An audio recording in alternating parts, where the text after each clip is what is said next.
Hi everyone, thank you so much for being here. I'm making soap, and I'm going to make a lot of it because you folks, many of you bought a lot of my soap, and my shelves are nearly empty. So it's time to get back making soap again, and I decided to make a buttery, rich squash soap.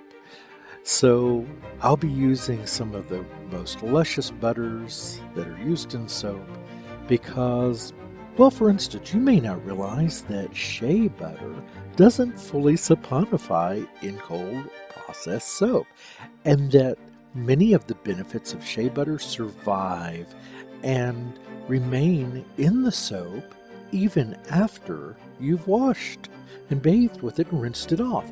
Many of those benefits stay behind on your skin, help sealing the skin, help sealing the natural moisture in, so you don't have that stretched, tight, dry feeling that many commercial soaps leave us with, even those that claim to have those butters in them. In addition, I'm going to be adding some of my wonderful summer squash, which is to many of you is known as yellow squash or even crookneck squash. However, some of these, while I was really busy at work and packing your wonderful orders, some of the squash stayed on the vine too long, and when they do, they tend to take on a really rough, bumpy appearance. And at that stage, they're not as tasty to eat, they're more stringy, but they're fantastic for soaping. So I simply peeled them, cooked them, pureed them, and adding them into the soap to add that wonderful bubble, rich texture that they give to soap. And in addition, they add a lot of their other fantastic constituents to the soap to make the soap harder and make the soap last longer too. So what is better than that? I don't know. And oh, I was so thrilled to be able to make soap. I can't tell you how much I miss it when I don't get to make soap.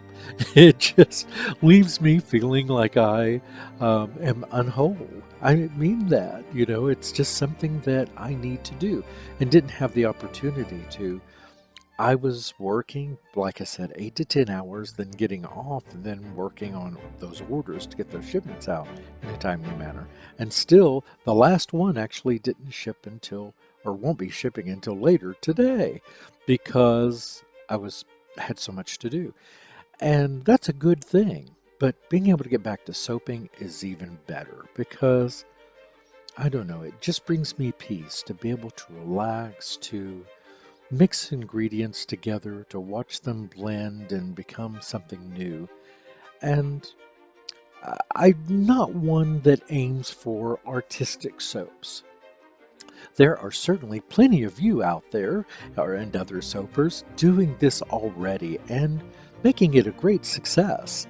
And that's a field that I won't be embarking upon because I like what I do and I keep it rather simple. But all that being said, one of the things that I'm wanting to do is get my video done for the big fall collaboration, which is coming up actually the 1st of September. Yeah, before fall even gets here, but there is a collaboration that's going on. And so I've already sort of begun. I've done some of the embed work and some other things that you'll be seeing soon. But I really love to make those. It's a lot of fun, but I need to make soap and other products, not just that. I just feel better when I do. But I wanted to also say thank you again, not only to those of you that made purchases, because the vast majority of folks here didn't and wouldn't have been able to anyway. There wasn't enough product for that. But I want to say thank you for the supportive comments that you've left, and I am terribly remiss right now in answering a lot of comments and posts, and please accept my sincerest apologies. I will try to catch up on those, at least the personal ones. I will try to respond back to them. Some I may just give a canned response like, thank you, I appreciate your comment. And please understand, I'm not dismissing you. It's just there's not enough time in the day. And hopefully when I get caught up, then I'll be able to try to post more responses. What I need to try to do is when I post a video is to set a timer and try to, complete the responses by that time. And it's something I'll work on. I did post that thank you video with an old clip of me singing a song, and the truth is that was really difficult for me to do. I'm kind of shy, and I don't. That was made for one person's eyes and one person's eyes only. The one person in the world who would never judge me and who cared about me, and so I didn't mind doing that and making a fool of myself. But I want to say how sweet and how kind the comments were about that. I wasn't sure what to expect because I just went for it. But you were so nice, and I should have known that because you're all such wonderfully kind and generous people. And do I do this just for that? No, not just for that. But that matters. Of course it matters. We're human beings. We like to be treated well, right? But not just online, right? Please don't make this your only venue for meeting friends and making acquaintances. And I'm talking to myself as much as I'm talking to you. I need to get out more and see my neighbors, and talk to them. Now, I will say right now, it's been close to 100 degrees or over 100 degrees many days. It's 97 now. It's not the kind of weather to go visiting in, right? But I did go and check on one elderly neighbor to see if they were okay. When I say neighbor, they're about a mile away. But I did go and check on her because of her age, and I just wanted to see if she was okay in these weathers that her air conditioning was working and such. But I feel better when I get out and I'm amongst real people, more and more. As I get older, that is something that I'm trying to incorporate more into my life. I've always been rather a loner. A lot of that comes from being raised an only child. Yes, I have siblings from my birth family, but I didn't meet them until I was 30. So I was, officially an only child for my entire childhood. And you're much more introverted, and you're self-communicative. What do I mean by that? I talked to myself a lot as a child, and I still do it today.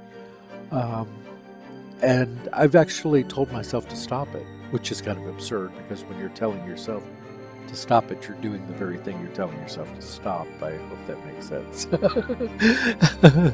But I do still catch myself doing that.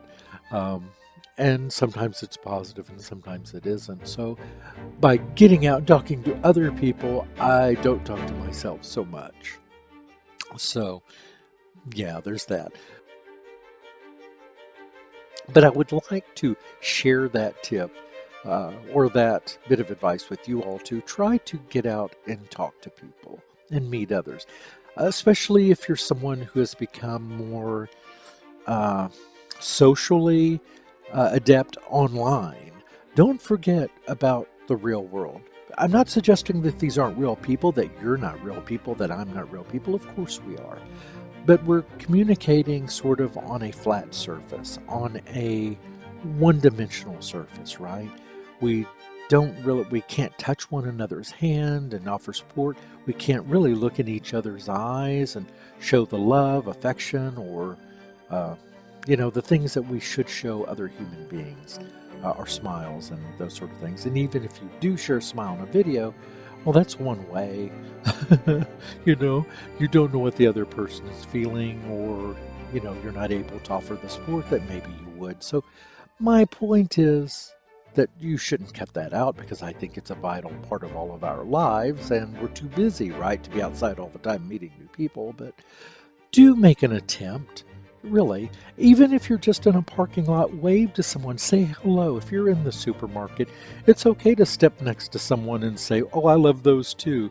Make a human connection. They may think you're a freak or be scared. Who knows? I don't know. But maybe they'll smile back and go, oh, I didn't know anyone else liked these, because that's happened to me before. But I'm rambling. Have a beautiful day, everyone, and thank you so very much. I do so very thank you all for being here and being a part of the channel. Have a great day. Goodbye.